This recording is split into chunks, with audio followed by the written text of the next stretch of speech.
Il y a beaucoup de choses à dire effectivement sur le projet de nouvelle liaison ferroviaire de l'Euro-Airport. Rappelez quand même qu'il y a 10 ans, moi-même, j'étais relativement convaincu de l'utilité de l'infrastructure, du bénéfice qu'elle apporterait pour notre territoire pour effectivement la desserte d'une plateforme aéroportuaire majeure, comme vous l'avez souligné. Ça date des travaux du club TGV Rhône, ça date aussi de la création de l'association Euro-Airport Express à l'époque, M. Trimaille s'en souvient, sans doute. Depuis, malheureusement, en tout cas, beaucoup de faits, beaucoup d'études sont venus apporter, on va dire, des éléments qui sont contradictoires avec l'ambition initiale affichée, et en tout cas qui ne garantissent pas une pérennité, en tout cas une solidité du modèle économique tel qu'il est envisagé ici, avec ce projet de desserte ferroviaire. Alors je m'explique, déjà son coût. On peut estimer que la réalisation de ces 6 km de voies ferrées supplémentaires nouvelles, le coût total atteindra 350 millions d'euros environ. C'est 10 fois le coût estimé d'une liaison entre Bolvillers et Guebwiller. Liaison pour laquelle j'aimerais qu'on vous entende un peu plus aussi, pour que justement on trouve des solutions pérennes. Et Monsieur le Président de Région, n'hésitez pas encore une fois à vous emparer de ce sujet, à le remettre au goût du jour, puisque les associations, les habitants et les élus du territoire le souhaitent très fortement. Par ailleurs, au-delà du coût, l'étude date de 2011. Alors l'étude par rapport effectivement à la faisabilité, mais l'analyse socio-économique qui est jointe à l'enquête publique qui s'est achevée cette nuit, à minuit, l'enquête socio-économique, tenez-vous bien, repose sur la période 2018-2019. Il ne s'est pas passé un truc depuis, en 2020. Donc on était à 9 millions de passagers effectivement en 2019, on est tombé à 2 millions en 2020, et cette année on va atteindre péniblement 3,5 millions de passagers. Donc on arrête de tromper son monde en prenant cette référence de 2018-2019, en faisant fi du cataclysme, de la crise sanitaire et de ses conséquences économiques pour le territoire et pour les acteurs, et notamment aussi pour l'Euro-Airport en l'occurrence. Donc il y a un anachronisme majeur, et le moindre chef d'entreprise, quand il voit ça, enfin, je ne sais pas, il tombe des nues, normalement.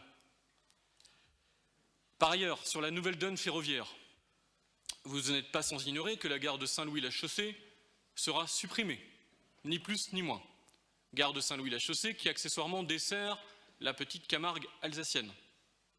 Un lieu emblématique au niveau biodiversité, au niveau aussi, pour reprendre votre terme, mais que je n'aime pas, de l'attractivité, si l'on veut, du territoire. Donc là, il y a, à mon sens, un problème, une contradiction. Notons au passage que les TGV, eux non plus, ne s'arrêteront pas. C'est normal, il s'agit d'une halte ferroviaire, il n'y aura même pas de personnel. Donc en cas de pépin, pour des voyageurs qui arrivent au niveau de l'aérogare, bon courage. Par ailleurs, il y a un autre souci, c'est que cet aéroport est vu dans la logique suisse comme un déversoir des aéroports actuellement saturés et existants, que sont Zurich et Genève, avec justement une acceptation sociale qui est en train de basculer, où les Suisses ne veulent pas effectivement d'agrandissement des aéroports existants, ne veulent pas de nouvelles pistes, et donc évidemment la Suisse, la Confédération helvétique, jette son dévolu sur l'aéroport situé en zone française, l'aéroport de Bâle-Mulhouse, puisqu'effectivement c'est commode de pouvoir reporter le trafic sur cette plateforme aéroportuaire, et donc les nuisances qui vont avec. Le modèle de développement, j'en parlais tout à l'heure, vous savez que l'aéroport de Bâle-Mulhouse repose à 65% sur le modèle low cost. Le modèle low cost, c'est quand même le plus volatile en termes de sécurité économique pour l'avenir, en cas de crise énergétique, tiens, en cas effectivement de choix arbitraire d'une compagnie comme par exemple EasyJet ou Ryanair à l'époque, qui s'est tiré littéralement de l'aéroport, sans prévenir personne ou presque. Donc ces choses-là sont très variables dans le temps, peuvent évoluer très rapidement, et on peut avoir une chute de trafic aussi liée à cela. Donc le modèle économique est très instable, très volatile. Et quand je regarde le document, alors c'est pour ça que je m'indignais de... Je ne comprends pas en fait que vous parliez de 1/3 de report modal. Dans le document qui est joint à l'enquête publique, on vous dit que les transports collectifs passeront de 29 à 37% de part modale et que, dans le même temps, les véhicules motorisés individuels passeront de 71% à 63% de part modale.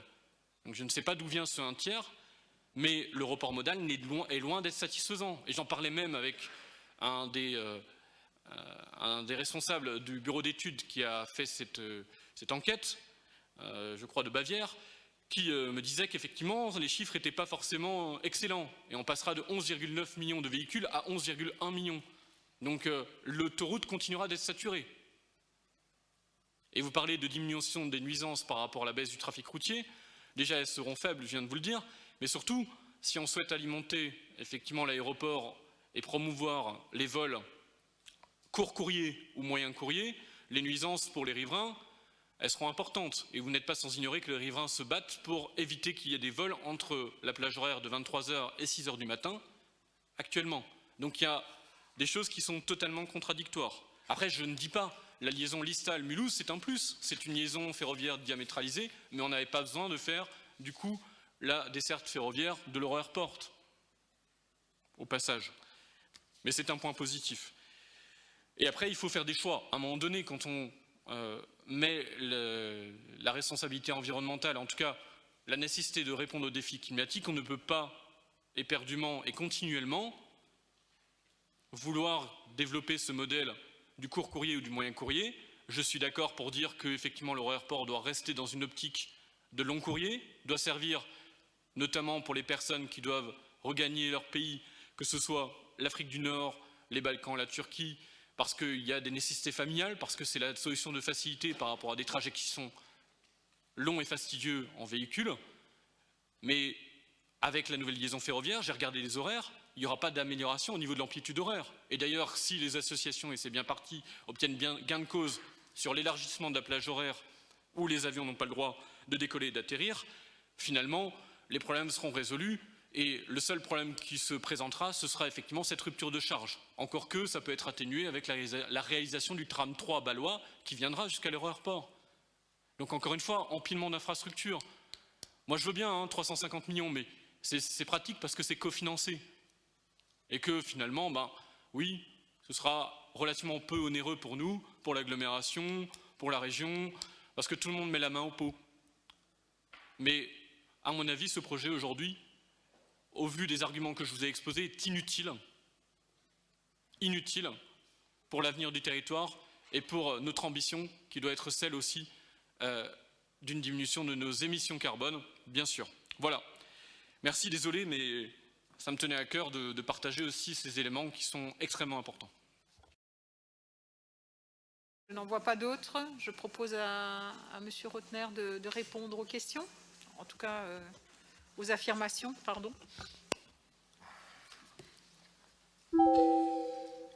Monsieur Minery, à vous entendre, que vous prenez pour un avant-gardiste, quelqu'un qui était en capacité, à mon avis, enfin, j'avais cette vision de vous, de se projeter, d'être relativement innovant dans une réflexion politique. Je trouve que vous êtes très rétrograde en matière de transport et que vous êtes exactement dans ce qui a pu causer à l'échelle de ce territoire, le nôtre, comme territoire régional que je connais bien, vous y avez fait référence.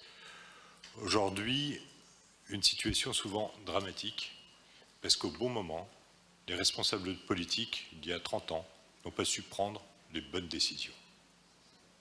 Je suis désolé de vous le dire, mais quand vous raisonnez en matière de développement à l'instant T, parce que c'est vrai, vous l'avez dit, nous sortons d'une crise, c'est vrai aujourd'hui que le transport aérien doute, c'est vrai qu'on peut se poser la question aussi de l'utilité de votre sensibilité politique quand elle pense, pas l'utilité de votre, je me suis mal exprimé, pardon, l'utilité du raisonnement de l'avion vu de votre sensibilité politique, qu'il remet en doute, qu'il remet en cause. Moi, j'aimerais commencer par là. L'avion, pour moi, c'est un beau moyen de transport, et je le défends.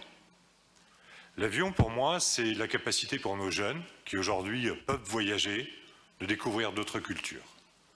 L'avion, pour moi, c'est, pour un territoire comme le nôtre, une vraie opportunité de développement et d'attractivité. Nous en bénéficions aujourd'hui parce que là, il y a à un moment donné des hommes et des femmes politiques qui ont fait des bons choix et qui ne sont pas loin, Madame Ritz, de leur règne.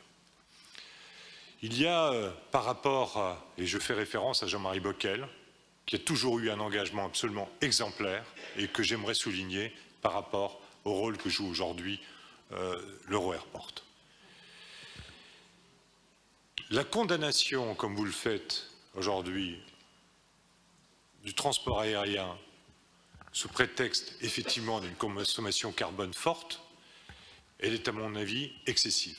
Elle est excessive parce qu'elle condamne purement et simplement une activité fondamentale pour la France, la construction aéronautique. Elle condamne une filière, alors qu'à l'échelle de notre région, justement, nous sommes en capacité d'apporter déjà des réponses à travers les biocarburants. Nous sommes aujourd'hui en capacité d'apporter des réponses à travers peut-être un jour, vous le savez parfaitement, l'hydrogène. Donc là aussi, ne soyons pas court-termistes, mais sachons procéder par étapes et de manière progressive. En ce qui concerne ce raccordement, c'est un raccordement et vous n'avez pris qu'une seule entrée, celui de la situation actuelle de l'Euro-Airport. Alors que vous auriez pu avoir l'honnêteté, je pense, dans les études d'opportunité et d'impact, de citer ce qui est fondamental, c'est la zone d'activité économique.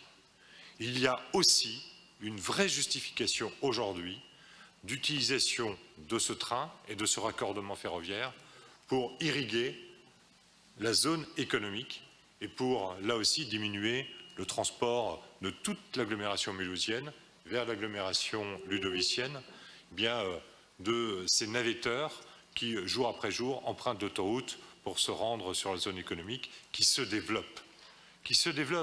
Et je vous trouve très réducteur, là aussi, dans ce rôle de déversoir de la zone d'activité économique et de la zone d'activité aéroportuaire, parce que c'est un aéroport plus une zone d'activité économique, par rapport à Zurich ou par rapport à Genève. Non, l'aéroport de Bâle-Mulhouse est un bel aéroport. Non, l'aéroport de Bâle-Mulhouse, effectivement, est un aéroport qui, d'un point de vue économique, est stratégique pour le sud de l'Alsace, pour l'Alsace et pour notre région, et c'est fondamental. Et je pense que ça, il ne faut pas l'oublier. Alors aujourd'hui, oui, c'est un investissement conséquent. Oui, c'est un investissement transfrontalier, où la Suisse est présente à nos côtés, l'Allemagne est modérément présente à nos côtés, et c'est un beau projet. C'est un projet qui vient de loin, vous l'avez souligné, mais c'est un projet, je crois, indispensable, et qui ne concerne pas que Mulhouse, qui concerne toute l'Alsace. Aujourd'hui, la place européenne de Strasbourg est conditionnée aussi par la possibilité d'avoir un accès moyen courrier à l'échelle européenne en passant par l'Euro-Airport. C'est fondamental et il faut que nous arrivions à réduire les temps de transport ferroviaire entre Strasbourg et l'Euro-Airport pour jouer là aussi ce rôle de capitale européenne. C'est absolument fondamental et essentiel. Donc c'est d'avoir une vision dans un schéma qui est un schéma aujourd'hui de transport régional, pas simplement sur ce tronçon de 350 millions d'euros, mais je pourrais vous en rappeler un certain nombre,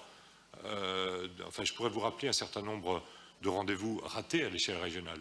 La gare d'interconnexion de Vandières, c'est l'incapacité aussi à un moment donné d'un certain nombre d'élus lorrains de prendre les bonnes décisions en matière de signaux de type ERTMS pour transiter vers le Luxembourg. Tous ces rendez-vous ratés, nous les payons aujourd'hui au prix fort pour rattraper ce retard pris à certains moments.